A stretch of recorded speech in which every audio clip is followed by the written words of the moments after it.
every generation comes different personality traits, different points of view. How do these generations view communication and interaction with family and friends? Generation, a group of people born and living during the same time. Merriam-Webster Dictionary. The definition is fairly simple. However, it does not cover traits that come to these different generations. Each has had its own experiences.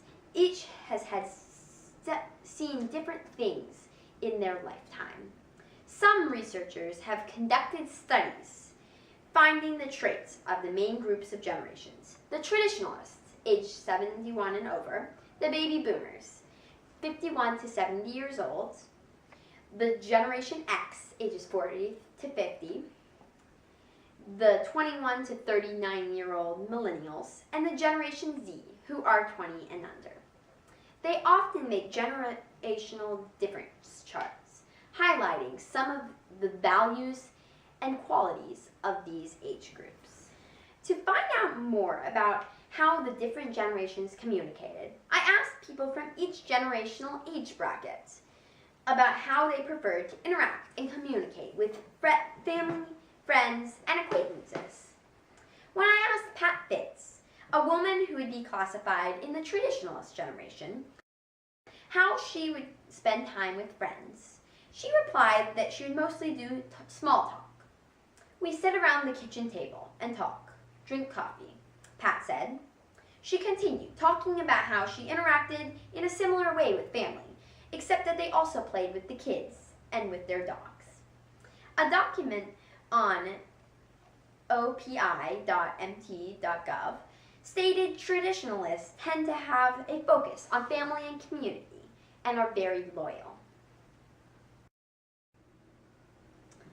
On www.mltcreative.com, a communication quality that was accredited to baby boomers, a generation of people 51 to 70 years old, was the preference of face-to-face conversations or phone calls as opposed to texting. When I asked Sue Williams, a woman who was in the baby boomers generation, about which communication method she preferred, she gave a reply that countered what the website said. She said that while she preferred communicating in person or through texting or email, she did not like talking on the phone. Some experts also attribute a very positive attitude to baby boomers. During the late 1940s and early 1950s, post-war optimism inspired a sense of stability, opportunity, and prosperity, values commonly held by the middle class, said an article on the baby boomers on www.valueoptions.com.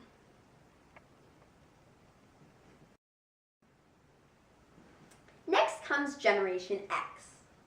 44% of people in Generation X are raising children who are 18 or younger, according to a study on www.bloomberg.com, which affects how these 40 to 51-year-olds interact and spend their time. When asked whether he would choose spending a weekend with his family or a friend, Dan Chauncy, my first interviewee from Generation X, chose family. I would spend time with family. That's what I do anyway, he said, talking about how he spends most of his weekends with his wife and 2 daughters. Dan likes playing games with his family and enjoys spending time camping with his friends. My other interviewees, Tori Smintek and Brent Williams, had their own preferences in communication too.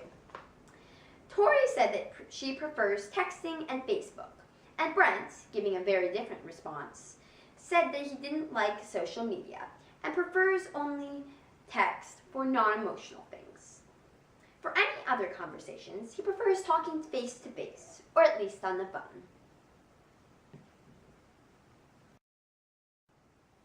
The millennials, a generation of people ages 21 to 39, make up 25% of the U.S. population, causing them to be ranked with the baby boomers in the 2 largest generations, population-wise. 46% of people in this generation reported having 200 or more Facebook friends, according to a research by www.millennialmarketing.com. Aside from all these Facebook friends, how do millennials interact with people outside of their cyber world? There's also a separation anxiety without their smartphone, particularly for millennials ages 18 to 24. 43% say they are bored, while 39% are anxious, and 25% have a fear of missing out without their smartphone. Fortunately, 20% of them realize it's okay to take a break, saying they feel relieved, said an article on www.redalertpolitics.com, talking about how millennials having less interaction with other generations due to being absorbed in their smartphones. The youngest generation, consisting of kids 18 and under, is Generation Z. This generation is given many characteristics, a lot of them positive. There are also often called more diverse, better educated, and more ready to make a difference in the world than the millennials before them. They speak a different language than the rest of the generations, growing up in a world where iPhones, Twitter, selfies, and emojis are staples in interacting with friends. Due to this, many people have stereotyped them as kids who have their noses stuck in their devices. But as with all the other generations, there's more to Generation Z than meets the eye.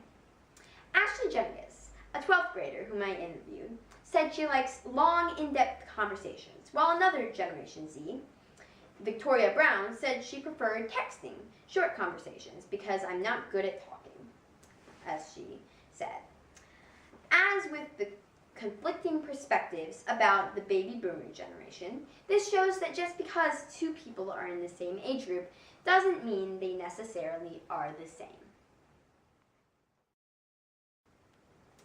Even with all their differences, every generation has something in common about how they communicate and interact.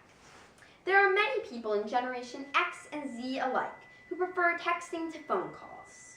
There are both millennials and traditionalists who like long conversations. With every difference, there are more similarities.